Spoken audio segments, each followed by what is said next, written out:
Была простая бабушка у Вовки очередных, ничем не отличалась она среди других.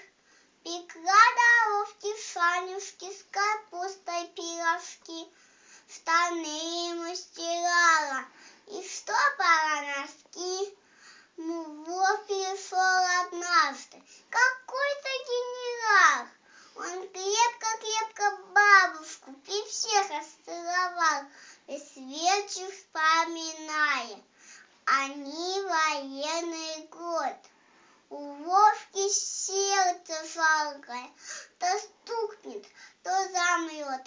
Так вот какая бабушка, а он-то и не знал, спасен от смерти бабушкой вот этот генерал. И все в отряде знали, на что он у тюремных развестится отважно, сыра она у них. Теперь для Вовки шанюшки вкуснее во 100 раз, а все, что скажет бабушка, как воинский приказ.